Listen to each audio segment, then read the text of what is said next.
तो hello friends, स्वागत है आप लोग का हमारे YouTube channel national online classes में। तो आज यहाँ पर हम देख सकते हैं आपका टारगेट का हिट गेस पेपर है बायोलॉजी का, जहाँ पर हम चैप्टर 5 का जो ऑब्जेक्टिव क्वेश्चन को देखेंगे। तो देख सकते हैं यहाँ पर ही हमारा जो है चैप्टर 5 है वंशागति और विभिन्नता के सिद्धांत। तो इसके हम ऑब्जेक्टिव क्वेश्चन यहाँ पर करवा रहे हैं, और आपका जैसे कि 1 चैप्टर से भी डाला जा रहा है तो वो भी आपको अपलोड हो जाएगा चैनल पर। तो ये 5 चैप्टर से भी आपको चाहिए तो यहाँ पर दिया जा रहा है बनाकर। तो देखिए यहाँ पर पहला क्वेश्चन है कि द्विसंकर परीक्षार्थ संकरण अनुपात क्या है, यानी कि जो डाई हाइब्रिड क्रॉस होता है यही पूछा जा रहा है, इसका रेशियो क्या होता है। इसका जो है राइट आंसर हो जाएगा आपका यहाँ पर 1:1:1:1, यानी कि यहाँ पर 4:1 होना चाहिए अनुपात लगा कर। तो इस तरह से इसका ऑप्शन सी जो है वो करेक्ट हो जाएगा। यहाँ पर जो है बता दें कि आपको जो है यहाँ पर सारा क्वेश्चन जो है पिछले एग्जाम में पूछा हुआ और एक्स्ट्रा भी क्वेश्चन देखने को मिलेंगे। तो सारा क्वेश्चन आप ज़रूर लगा कर जाएं, और नहीं याद है तो ज़रूर याद कर लें। तो नेक्स्ट हमारा कि एमनियोसेंटेसिस एक प्रक्रिया है, यह कैसी प्रक्रिया है यहाँ पर पूछा जा रहा है। तो ऑप्शन है कि मस्तिष्क की बीमारी को जानने की, भ्रूण में किसी अनुवांशिक रोग के निर्धारण की, और हृदय में किसी बीमारी के निर्धारण की, या फिर ए और सी दोनों। जो एमनियोसेंटेसिस जो प्रोसेस होता है, यह प्रोसेस होता है आपका भ्रूण में किसी अनुवांशिक रोग के निर्धारण की, यानी कि जो एम्ब्रियो होता है इसमें कोई अनुवांशिक रोग नहीं है या फिर नहीं है, इसी को चेक करने के लिए जो एमनियोसेंटेसिस किया जाता है, जिसका ऑप्शन बी यहाँ पर करेक्ट हो जाएगा। नेक्स्ट है स्वबहुगुणिता कृत्रिम रूप से प्रेरित की जा सकती है किसके द्वारा। तो जो स्वबहुगुणिता होता है यह कृत्रिम रूप से, यानी कि आर्टिफिशियल रूप से यह किसके द्वारा प्रेरित की जा सकती है। तो ये आपका कॉलचिसिन के द्वारा किया जा सकता है। तो इसका ऑप्शन सी करेक्ट हो जाएगा। नेक्स्ट क्वेश्चन यहाँ पर कि टर्नर सिंड्रोम में कितने गुणसूत्र होंगे। तो जो टर्नर सिंड्रोम होता है इसमें कितने गुणसूत्र यानी क्रोमोसोम होते हैं। तो इसमें जो 45 होते हैं। यह टर्नर सिंड्रोम एक प्रकार का जो क्या होता है रोग हो जाता है। इसमें कितने गुणसूत्र होते हैं तो 45 होते हैं। तो इसका ऑप्शन करेक्ट हो जाएगा। नेक्स्ट है आपको कि ZZ या ZW यह किस तरह का एक लिंग, यह जो लिंग निर्धारण है यह किस में देखा गया है।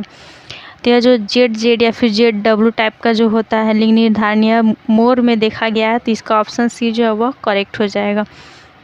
अगला है आपके मनुष्य में एबीओ रक्त समूह क्या दर्शाता है, यानी कि मनुष्य में जो एबीओ ब्लड ग्रुप होता है यह क्या दर्शाता है। यह दर्शाता है आपका कि वह बहुअलील है, और इसके साथ ही वह सहप्रभाविता को दर्शाता है। इसलिए हमारा यहाँ पर बी और सी दोनों, यानी कि ऑप्शन डी करेक्ट हो जाएगा।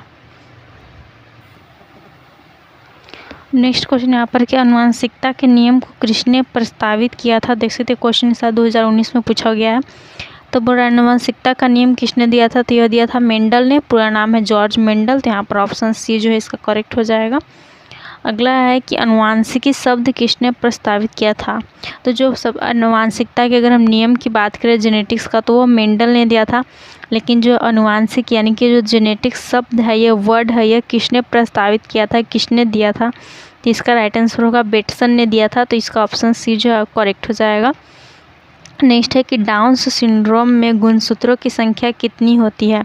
तो अगर हम डाउन सिंड्रोम की बात करें तो डाउन सिंड्रोम में जो है गुणसूत्रों की संख्या हो जाती है 47 यानी 47।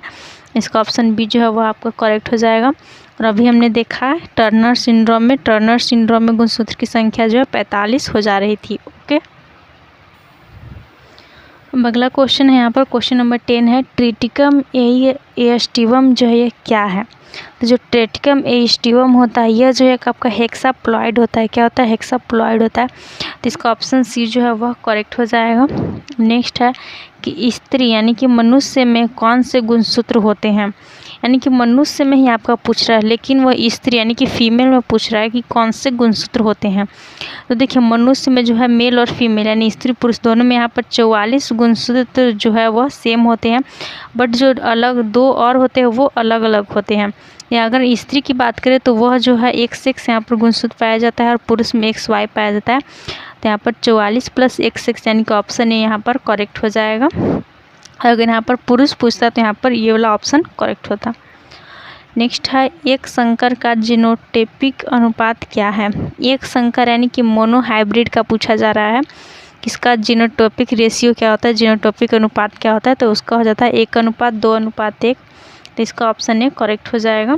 अब नेक्स्ट है, एक ही स्थान पर उपस्थित रहने वाले जीन जिनकी विभिन्न अभिव्यक्ति हो वह क्या कहलाते हैं। तो एक ही स्थान पर उपस्थित रहने वाले जीन जिनकी जो है अलग अलग यहाँ पर अभिव्यक्ति हो उसे हम लोग बहु एलील कहते हैं। तो यहाँ पर इसका ऑप्शन एक करेक्ट हो जाएगा। अगला क्वेश्चन यहाँ पर कि सबसे अधिक और सबसे कम जीन वाले मानव गुणसूत्र इनमें से कौन है। यानी आपको बताना है कि सबसे ज़्यादा और सबसे कम जीन वाला जो मनुष्य का गुणसूत्र होता है वो कौन सा होता है। तो इसका राइट आंसर हो जाएगा कि सबसे अधिक और सबसे कम जीन वाले जो मानव गुणसूत्र होते हैं वो होते हैं गुणसूत्र 1 और गुणसूत्र यहाँ पर Y। तो यहाँ पर ऑप्शन सी जो है वह करेक्ट हो जाएगा। नेक्स्ट है कि दात्र कोशिका अरक्तता प्रदर्शित करता है। यानी कि जो दात्र कोशिका होती है वो अरक्तता प्रदर्शित करता है। यह क्या दर्शाता है, यह जो सहप्रभाविता को दर्शाता है। तो इसका ऑप्शन बी जो है वह करेक्ट हो जाएगा। तो इस वीडियो में हम यहाँ पर 15 क्वेश्चन ही करेंगे क्योंकि ये वीडियो काफ़ी फिर लॉन्ग हो जाएगा। यहाँ पर आपको जितने क्वेश्चन इसमें याद है उसको अच्छी बात है, अगर नहीं याद है तो उसे आप लोग ज़रूर नोट करके याद कर सकते हैं। और अगले वीडियो में हम और क्वेश्चंस को कराएंगे क्योंकि इसमें बहुत सारे क्वेश्चंस दिए हुए हैं। चलिए एंड करते हैं पर वीडियो को। वीडियो अच्छा लगा हो तो लाइक करें, दोस्तों के साथ शेयर जरूर करें और भी कुछ डाउट है तो कमेंट करके पूछ सकते हैं। Thanks for watching video.